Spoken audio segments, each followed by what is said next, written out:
Alrighty, and we are live. And welcome everybody. This is the third in our edition that we have affectionately named Polishing the Silver. And if you look at the two of us, for those of you who are watching this, you'll understand what's about the silver, right? And joining me, old guys from the Muppets. That's right. And so joining me once again for Polishing the Silver is the one, the only, the Mr. Phil Lee. Oh, I couldn't wait to hear the sound of my own name. Thanks, Jane. How you going, mate? Yeah, going very well, buddy. Thank you very much. I hope you're going well too. I am.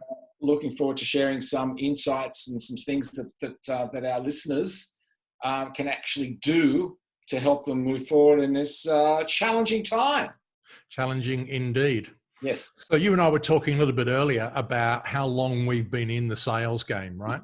That's right. And if I do my calculations correctly, after my first career, which was in the military, subsequently I moved into sales. So I'd say I've done about 25 years of sales. And I came up not including my casual jobs when I was a teenager and at university when I started my first professional sales job. So it's about 39 years, and that includes several businesses, training, being a trainer, coach, speaker, and all that sort of consultant and that sort of stuff. So, and I did mention that I'd started 2 businesses from scratch and I didn't know anything about the marketplace. And you said, Phil, you must be a glutton for punishment. And I did not disagree with you. So I know what it's like doing it tough. Right. Absolutely. Well, and in fact, the business that I own today, Justified Talent, it's a recruitment business, recruiting salespeople. I've never been a recruiter before. So, not dissimilar. Went into a market I hadn't been in before, which is highly saturated, highly competitive, and doing okay out of it. Okay, so let me ask you this. Sorry, you asked me the question, then I'm going to ask you a question. Okay. So we've had 64 years between us. Yes. Right? Which might beg the question, right? Because there's a lot of people out there who reckon that, when you and I came into sales, the stuff from that time is no longer relevant today. What do you say to that, Mr. Lee? Oh, look, what do I say to that? I would say a lot of this, and you're going to add to this, I'm sure, but sales is still a person-to-person business. Yep. And, depending on what you're selling, my wife can buy shoes and, stuff online. She doesn't really need to speak to anybody. She knows exactly what she wants. They're a commodity. She's gone to the shop. She's tried it on. But, our role is really, and, when you get into high ticket stuff, so I help business to business people in very competitive, high value, high margin product and service areas who want to do more deals more often, more big deals more often. And, and that's helping people effectively make decisions. Yep. Because they don't know. I mean, listen, you can get an idea from marketing. Marketing's good, great. It's got its place. But people don't buy generally from marketing. No. Okay? So it will create awareness, but then it's up to the salesperson to, help the prospective buyer make the right decision. Yeah. For both of them. Yeah. So there are new technologies and things which are very useful. I know you've used LinkedIn very effectively in your business, in your recruitment business, and maybe you can talk about that for a moment. But yeah, for people who say cold calls don't work anymore, networking doesn't work, people don't want to talk to you, they just want to quote. It's all really, you've really got to look at yourself. Because most, if not all, of the excuses that salespeople come up with are, to I guess defend their lack of success, have got to do with them, not to do with the outside world and the excuses that they come up with. So they tend to externalize it rather than saying, "How can I get better?" Yeah, absolutely.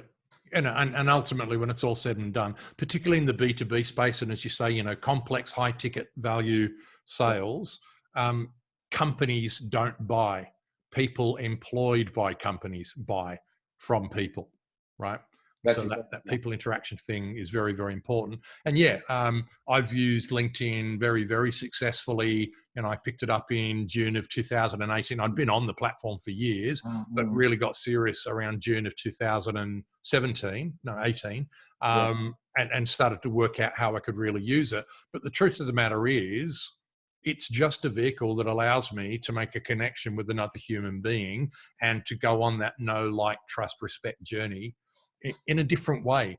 At the end of the day, it's still them doing business with me or members of my team. So Well, let me ask you this, James. Have people used your recruiting services without having spoken to you first? So, you found them on LinkedIn, or they found you and you connected, and maybe you had a little bit of a chat on LinkedIn. Has anybody said, okay, James, go and find us a couple of people without actually talking to you?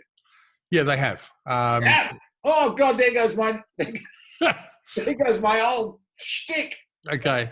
Yeah, they have. Look, and it's a funny thing. So, what's happened is, in fact, through all of 2019 and through to March of this year, when we all hit a wall, I had not made one single outbound sales call. Right. Every sale that we made through the last 15 months was an inbound sale. But ultimately it still involved a human being having a conversation with me. My question was, did they actually talk to you before they said, yes, we're going to use you to... Yeah, well, of course they did, yes. No, that was my question. Right. So just take back what I said a little bit earlier, because my question was, even though you connected on LinkedIn, did you have to have a conversation? Ultimately, yes. Okay, so that was the question that I asked, okay? Yeah. And it's like dating, right? So yes, you've got online dating, so you've got more of a smorgasbord of people, potentially, who you can meet, and vice versa. But but still, you're still going to have a conversation. Meet someone, have a coffee, and based on that, if you like them, they've still got to like you, know, and trust you. Yeah. And so that is the art of conversation. That is the art of personal presence. Yeah. So people, LinkedIn's great. Tinder's supposedly great. I've never used it. Sort of wanted to, but I'm married. I'm sure Mrs. Lee is pleased to hear that. Mrs. Lee's in the next room, so I can't. But it's people are not going to go out with the second. That they need to talk to you. Yep. They need to get to know you. They need to be able to read your body language and get a good, positive feeling about you. And so that's my point. So you've used LinkedIn well to get to the point where someone says, or you say, hey, let's have a chat about, potential requirement. They go, yeah. And after 45 minutes or an hour, they go, James, can you find me 2 people? Yeah, 100%. 100%. So let's stay on that vein, because I think right now there's a lot of people out there who are pretty damn nervous, salespeople who are pretty damn nervous about how they're going to meet quota, right? Yeah. Fewer people are buying. There's a little less money to go around. That's not saying there's none, because as you have shared, there are people doing big deals out there. Was that on the recording, or would I need to mention that quickly? Just so let's talk about it now. Yeah, so very quickly. So what James is referring to is I've been working with a client, a small business owner who's an engineer, was really struggling. I've been teaching him a more of a consultative framework and how to be a lot more conversational, ask better questions, blah, blah, blah. And he called me about 3 weeks ago. He's just done a $5 million deal during this pandemic. So to James' point, there are still people doing business. Yeah, there are still people doing business. Yeah. However, for a lot of our fellow sales professionals out there, times are tougher, and a lot of them are wondering where their next month, next quarter, where their quota is going to come from. Let's focus in for the moment on the question of prospecting. Yeah. Yep. What tips, hints, guidance do you have for people right now around prospecting? Well, just to keep it very simply, I'd say do more stuff that's going to give you a chance to get in front of your decision makers who may need what you have, if not now, certainly some stage in the future. So you said a couple of things there. So here's the thing. Making your quota now is going to be tough. Yep. Business owners know that. Your sales managers know that. People who set your quota know that. You know that. So maybe that's a bit out of your control to an extent, because yes, it is harder. It's dried up. It's hard to get a glass of water from, we've all seen that African scene of all the animals drinking from a shrinking water hole. Yep. It's harder. But you know what? You can control what you do. And, if you're a salesperson, we're either working for yourself or working for a company, let's say working for a company, nobody's going to fire you if they see you doing a lot of positive stuff. Okay. And if you do a lot of positive stuff, you will get some results, maybe not immediately, but certainly, as I said, in the short, medium to longer term. So what can you do? You've got to figure out, you've got to you need to be speaking to people who could potentially buy your product. If not now, at some stage in the future. So you've got to figure out, you've got to up your activity. And there's a number of ways that you can do that, but you've just got to be a lot more active. You've got to be more strategic about it, and you've got to be consistent about it. So, you mentioned LinkedIn. For most people in a business-to-business environment, LinkedIn's it's a great way to connect with people, start a conversation, maybe take it offline. That's one way. Yep. You mentioned that, and you've worked that successfully. Maybe, James, you could give us a minute or 30 seconds on what you've actually done that's worked for you, so that people listening to this can just go and do the same thing. Yeah. And look, I mean, the LinkedIn thing, with an intention of building the know, like, trust, respect, is a long play. It's not a short play. No. Right. So it took me 6 months of consistent activity on LinkedIn 3 times a week. I was dedicating literally, and most people are going to blow a fuse as they hear this, but I was dedicating 6 hours a week to activity on LinkedIn. And none of it was prospecting. All of it was thought leadership, insights, just putting content up, interacting with other people's posts, sharing an opinion, having a point of view, but as a consequence, positioning myself as somebody who might know something about this particular subject, right? And it's all about visibility, visibility, visibility, visibility. I mean, to the point that a couple of people complained to me when they saw me at a networking event towards the end of 2018 or 19, I can't remember when, saying, like, do you ever actually do any business, or do you just spend your entire bloody life on LinkedIn? But, hey, as I think it was George Bernard Shaw once said, there's only one thing worse than being talked about, and that is not being talked about. That's exactly right. And you're a very learned man, dropping George Bernard Shaw. So, okay, so that's a sort of fairly long, medium to long-term place, but we've still got to be doing that, because this pandemic whole stuff will go away, and it will take time, but it will go away. And, things will take time, but they will get back to normal, and they'll get back, and it will take time. But keep doing that, you've got to start doing that now if you're not doing it, because that will set you up well in the next 6 to 12 months, right? Now, as an example, I sort of haven't been doing that as consistently and for as long as you have, but I've also done a little bit of outreach myself on LinkedIn. So I would find, let's say I thought you might be someone who I might want to talk to, maybe in my target market.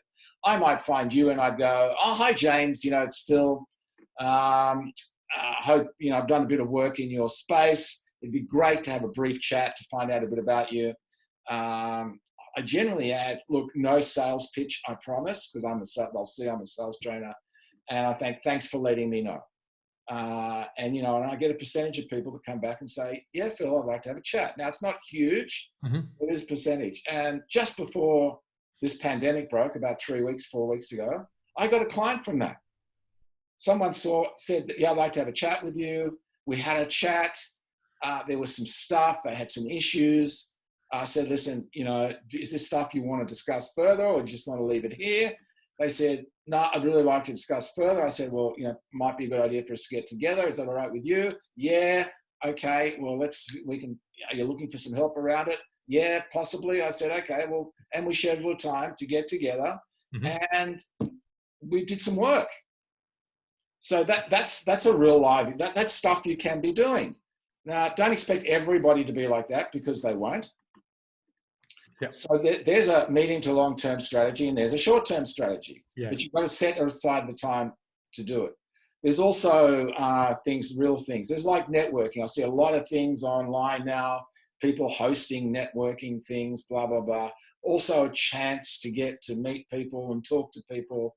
And you should also always be doing that. I did a sort of an online meeting for a mortgage broking company last week. And we were talking about some of the activities that they could be doing. to give themselves a better chance of doing more business going forward. And one of the guys said, where I buy my coffee.